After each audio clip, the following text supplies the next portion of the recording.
নমস্কার, আপনাদের সকলকে স্বাগত জানাচ্ছি। ইতিমধ্যে সারা রাজ্যে এসআইআর এর কাজ চলছে এবং আস্তে আস্তে আমাদের পশ্চিমবাংলায়ও শুরু হবে এসআইআর এর কাজ।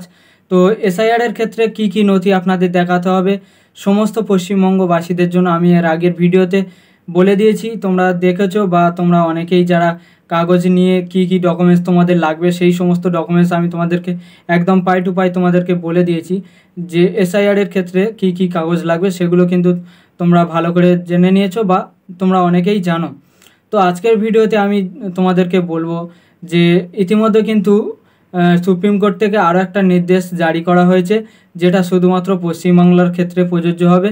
তো কি কি নথি আপনাদের লাগবে তাও একবার তোমাদেরকে বলে দিই যে যে সমস্ত নাগরিকদের তোমরা 2002 সালের আগে অর্থাৎ তার আগে তোমাদের ভোটার লিস্টে নাম আছে অথবা 2000 সালের আগে যাদের ভোটার লিস্টে নাম আছে তাদেরকে কিন্তু শুধুমাত্র বেসিক ডকুমেন্টসগুলো আপনাদের দেখাতে হবে। এছাড়া যে সমস্ত মানুষদের কিন্তু নেই তাদেরকে কিন্তু অন্য ডকুমেন্টস দেখাতে হবে, সেটা এখনও জারি করা হয়নি। তো আজকের এই ভিডিওটার মাধ্যমে তোমাদেরকে দেখাবো বা জানাবো যে সুপ্রিম কোর্ট থেকে কি নির্দেশিকা জারি করেছে পশ্চিমবাংলা এসআইআর ক্ষেত্রে। তো বলা হচ্ছে যে পুজোর পরেই কিন্তু এসআইআর এর কাজ শুরু হবে। তো পুজোর জন্য কিন্তু এখন আপাতত বন্ধ রয়েছে, কাজটা চলছে না। তো ইতিমধ্যে কিন্তু বিভিন্ন সোশ্যাল মিডিয়া যেমন তোমরা সংবাদপত্র বলো, এছাড়া আনন্দবাজার পত্রিকা বলো, এছাড়া তোমরা যে নিউজ চ্যানেলগুলোতে দেখবে তারা কিন্তু একটা বিভিন্ন জেলাগুলোতে মানে আমাদের পশ্চিমবাংলা রাজ্যে বিভিন্ন জেলাগুলোতে একটা পার্সেন্টেজ হিসাবে কিন্তু একটা দিয়ে দিয়েছে যে এত এত পরিমাণের মানে জনসংখ্যা থেকে কিন্তু তাদের নাম বাদ যেতে পারে বিভিন্ন জেলা থেকে বলা হয়েছে। তো সেগুলো আমি তোমাদেরকে একদম পাই টু পাই বলবো। এছাড়া কি কি ডকুমেন্টস লাগবে আমি তোমাদেরকে আবারও এই ভিডিওর মাধ্যমে বলছি। 2002 সালে যাদের ভোটার লিস্টের নাম ছিল তাদেরকে কিন্তু শুধুমাত্র তাদের ভোটার কার্ডটা দেখাতে হবে, প্লাস তাদের পরিবারের ভোটার কার্ড বা অথবা আধার কার্ড দেখালেই কিন্তু কাজ মিটে যাবে। এছাড়া সাধারণ কিছু ডকুমেন্টস যদি আপনাদের লাগে বা চায় আর কি, সেগুলো তোমরা আশা করি জোগাড় করে দিয়ে দেবে, কোনো অসুবিধা হবে না। তবে এসআইআর এর ক্ষেত্রে বর্তমান পত্রিকায় একটি কথা উঠে আসছে, সেটা আমি তোমাদেরকে একটু বলবো। এখানে বলা হয়েছে, আমি ভারতীয়, বাংলাদেশি নই। হতে পারে আমার পূর্বপুরুষ দেশভাগের যন্ত্রণা কাঁধে নিয়ে এপার বাংলায় এসেছিল, রাতারাতি দেশটাকে দুটুকরো হয়ে যেতে দেখেছিল। কয়েক ঘন্টার দাঙ্গায় পরিচিত মানুষগুলোকে অপরিচিত হয়ে যাওয়া আর সতত্র ছেড়ে আসা, কিন্তু এই মনে প্রাণে তাদেরই দেশ।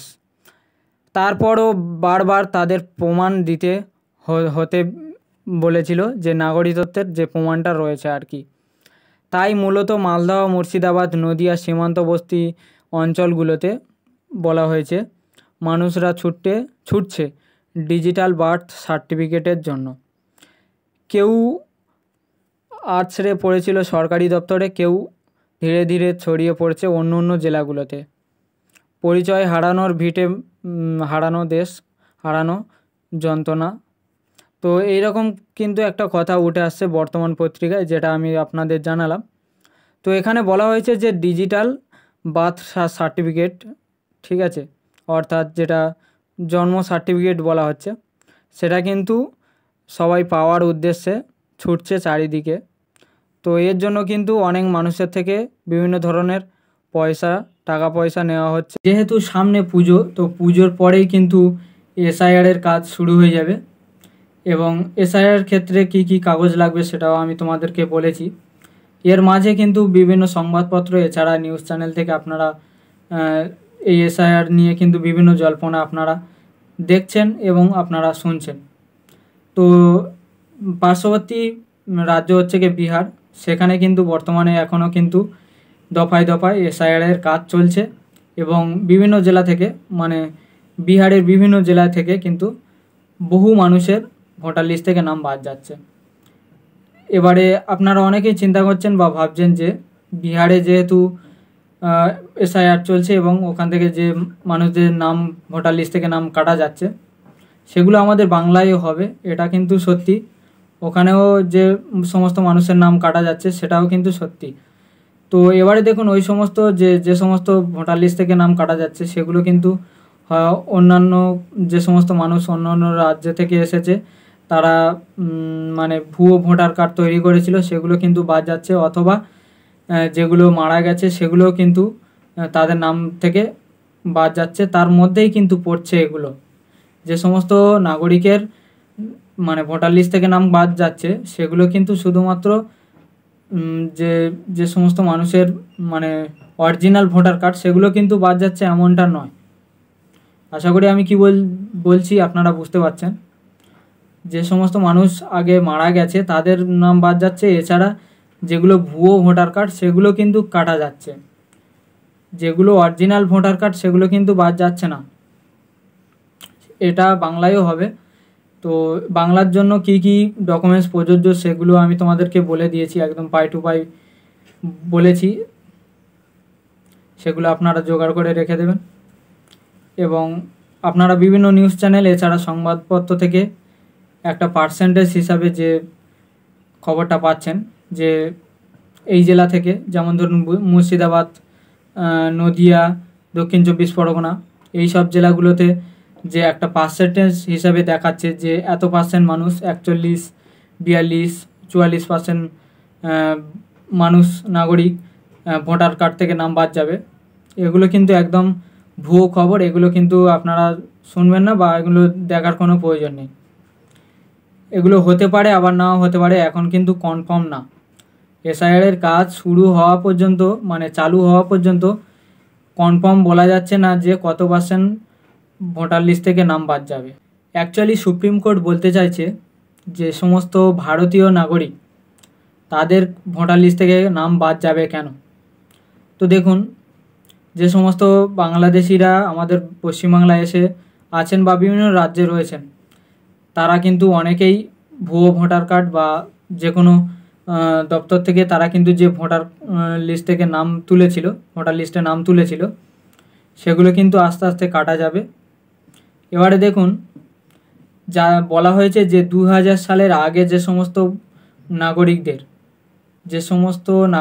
2000 সালের আগে ভোটার লিস্টের নাম রয়েছে তাদের কিন্তু কাটা যাবে না।